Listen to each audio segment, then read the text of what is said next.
came short in the field, come get the ball, as good as anybody we've ever had. So being able to take the shortcuts to overcome some of the lack of ability that a person has is part of baseball IQ, and understanding who you are and how you got to play the game.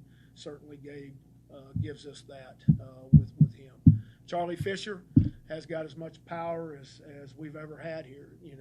He's been challenged to take the safety off and swing it. I need him swinging. I don't need him taking pitches. So, he's a guy that we certainly don't need to walk because, he's not the fastest guy in the world. I need him banging it off the wall and over the wall, which he's capable of. But the only way you can do that is you got to swing the bat. So that's been the encouraging words to him, is to get up there and get ready to hit. But he has a chance to really, really help us in the lineup. We don't have a lot of depth. I think we've got 15 position players, in all honesty. There's not a lot there. So, we have to remain healthy. We've got to have some guys step up offensively. Like I said, some keys. We're going to have to cut the strikeouts out. We're going to have to really be competitive and understand how to embrace on-base percentage and be able to move people into scoring position and get it done.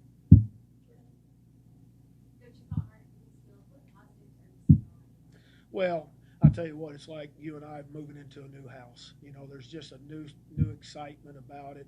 It's the same stands, it's the same fan base, but the actual surface that we have out there is second to none, and our guys, they absolutely love it. I'll tell you, last night I was here.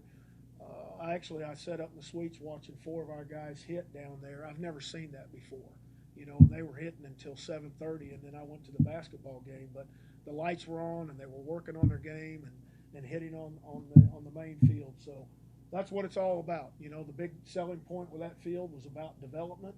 Part of that development is guys being able to come out and utilize it on their own without us under the time restraints that we have. You're only going to get as good as you can with that. You've got to put in the extra work, and it was good to see those guys out there last night.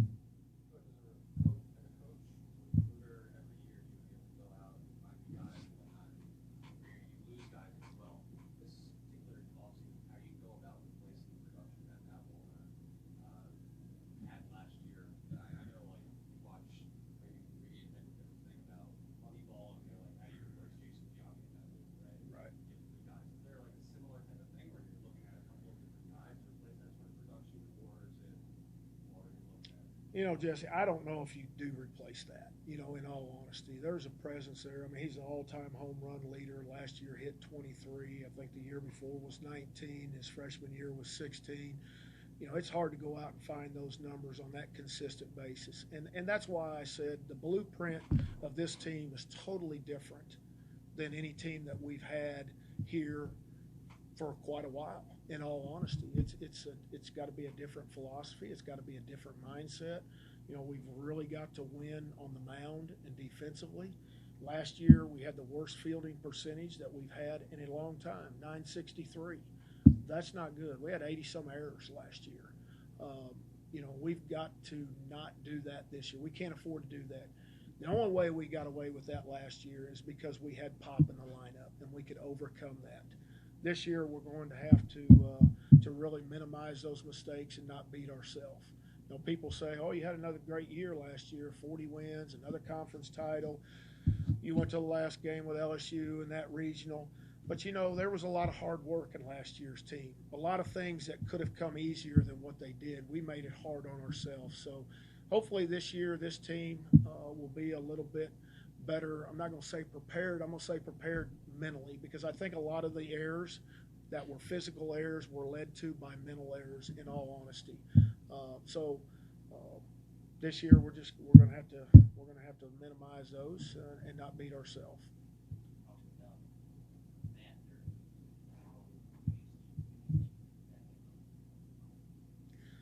I think certainly we got a lot of lefties again. You got a lot of them. You got Montenegro, you got Norris, you got Fisher, you got Guidry, you got Lynch. So there's you're running a bunch of them out there. There's not a lot of what I call two-hole hitters that are right-handed that I need to put in there. McGillis in the fall, I hit him in the 4-hole, and he swung it very, very well.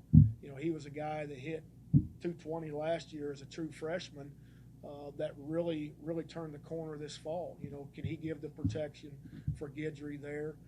You know, I need it broke up a little bit with a righty because I'm so left-handed dominant there up to that point. I really don't need to be running 5 lefties through there. So I think those are things that we're going to have to work out. McGillis certainly gives that an option. I think Izio, you know, he's an unknown. He's a sophomore. He transferred from Pearl River Community College last year after his freshman year, but he's a right-handed power bat, and it's going to be interesting to see how quick he adjusts to Division I pitching.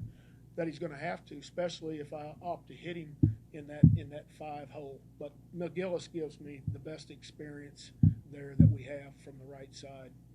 Going back to Matt Long, losing that kind of production, what does it also say being picked to finish first again in the conference? Just the respect that the people around the league have for this program, even though I know you guys have to go out and prove again. Yeah, you know, I was kind of surprised by that, honestly. Of course, I look at polls. The only time I look at a poll really is at the end of the year. You know, I never look at RPI during the year. I know what we have to do. I mean, we have to win. We have to concentrate on winning. You know, we can't concentrate on who the opponent is. We have to understand how to play the game of baseball, no matter who that is. And it's a journey. I mean, and, you know, you can't have many hiccups. You have to take it game to game. For us to be touted number 1 or picked number 1 preseason is nothing but respect for what we've done in this program. To me, it has nothing to do with this team. Just like you went for a new job interview, whatever your resume says is everything you've done before now. That employer, it's up to you to go out and show if you're up to that billing. So that's where we are with this program as well. It's certainly out of respect. Tradition is about consistency. Over the last 4 years, we've won 5 conference titles, 2 of those being regular season, 3 being tournament titles. We've been to 4 straight regionals. So we've been doing some things right with that. Our players have obviously been doing more right things than wrong things for us to continue to do that consistency. And we have players in place. You know, we've got Guidry, we've got Walker Powell, we've got Montenegro, who are all preseason picks, and I think rightfully so. You know, those are guys that have logged experience and shown that they're worthy of that. Now they need to be our leaders with the rest of the team and making sure that we continue that consistency. Can you talk about the schedule itself? Yeah, you know, I'm not going to sit here and tell you it's the hardest schedule that we've ever played. I will tell you, though, that of every team that we play on there, they all give scholarships and they're Division I players. And they're well coached, and those kids show up to play and win just like we do. So every day is a battle. And that's why I say we don't get caught up in the opponent, who it is. We have to have an opponent to play. And they practice just like we do to win. So I think the schedule is going to be very challenging for us. I think the conference schedule, there's a lot of parity there. I look at the top and I look at the bottom, and even those teams in the bottom, you know, I'm kind of like, you know, I don't know why they didn't get votes or what put them there, because there is a lot of parity. I know there has to be a top and a bottom, but I just see a lot more potential out of a lot of those teams that were picked lesser than the ones at the top. So the schedule is going to be a good schedule. First 3 out of 4 weekends will be at home. I think we have nine games against regional teams last year. I can't remember what that was. 8 or 9 games against regional teams. We have state on there for Trustmark, Ole Miss for 2, Bama. So you know we've got a pretty good schedule. Murray State coming in here, you know, they're just like us. They're a brand new team. I don't know what they were last year. I haven't had a chance to get in there and look at them, but their blueprint is probably totally different than it was last year, just like ours is. Second weekend, I know it'll be a very good challenge in Central Arkansas. Coach Gum, a good friend of mine, came in here back years ago, beat us 2 out of 3. And that was the year they went to regional, and I believe Pop State up there in Starkville as well. So you never know. Third weekend, we're at McNeese State, a regional team last year against Valparaiso. That came about because the Pensacola tournament got canceled. So when that happened, we were kind of out of nobody to play. You know, schedules are usually done 2 years in advance.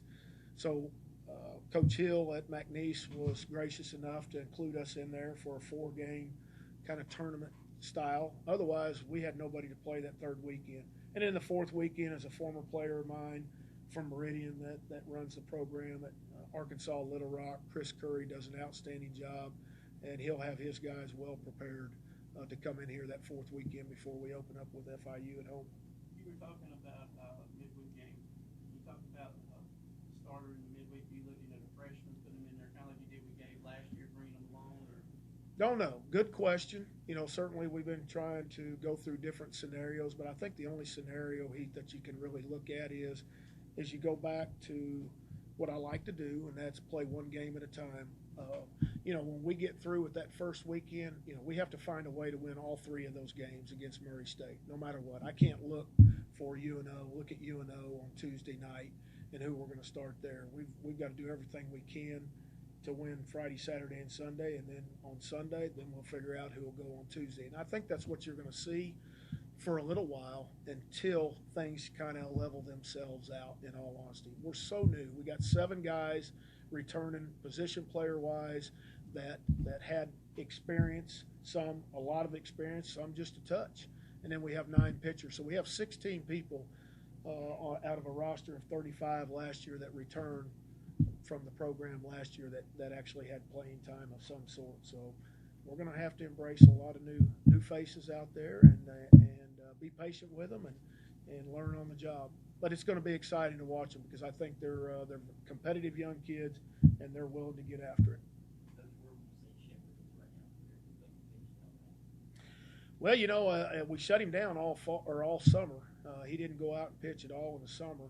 The fall, I thought he was a little erratic, but that's okay because the velocity was there. I just didn't think that the control and the release point was consistent to what we saw at the end. I'll tell you, that was as good a finish as I've ever seen out of anybody. And he's a freshman, you know, but it was a tremendous finish. And you look at his journey last year, how we were just part of his rehab, just sending him out there, starting him for 30 pitches, just trying to build him up in hopes that we could get him at the end of the year. Kind of like what Hayden Roberts did that year. You know, we activated him late in the game. I think that was in 16 or 15 that really gave, I think it was 15, that really gave us a shot in the arm and helped us get a big run there at the end. Well, that's the same thing that Gabe did. But his last 3 outings, Troy midweek, which was our last midweek game, Rice in the conference tournament, and then our Arizona State on that stage were as good as anybody I've ever seen. So this spring, he's taken the mound one time. He was very sharp. So he'll take it again today, and we'll see how he responds on his second outing. But, you know, Gabe's a competitor, highly confident, very focused young man. He's all about winning and winning each pitch. So it'll be fun to go out there and watch him again. 2 more.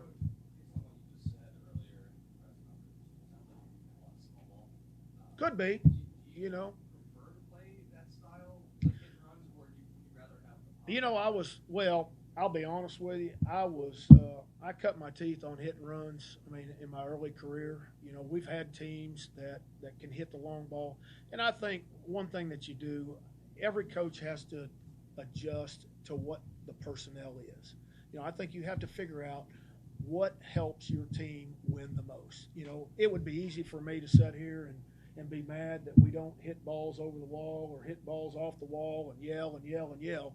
But you know what? If it's not there, I better figure out something else. And I think that's what every coach has faced every year.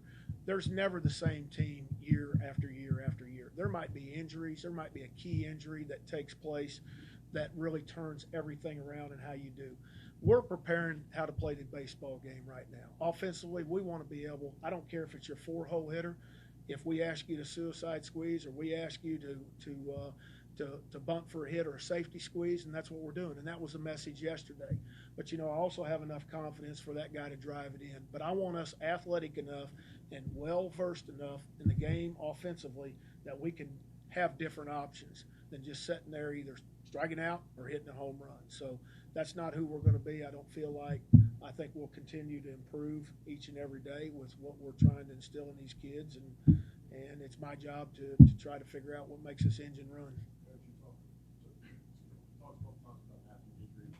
Your other captain, Alex Nels, how have you seen him grow this year, capable, taking on that kind of? Well, he's embraced that. I'm very proud of that young man. When his baseball career is over, he's been accepted for med school, so that says a lot about him. The discipline that he has off the field, the student part of this experience, certainly he values it and understands what his career is going to be. But he still brings that same discipline, leadership to our guys in every day going out, working the hardest you can, the best you can, and trying to make those around you better. So that's what Alex brings to us. I won't lie to you. He needs to have a big year for us. This is his senior year. He's logged in a lot of times. There's been successes, there's been failures, but with each of that, you continue and you hope that you get better, and that's what we're hoping that he is this year. Is he'll be that guy that can come in and whatever role we ask him to play, he plays it very well. Coach, what do you think the biggest challenge for Gabe is going to be in his second year, coming off a year and a half, throwing as hard as he does and probably pitching some more innings?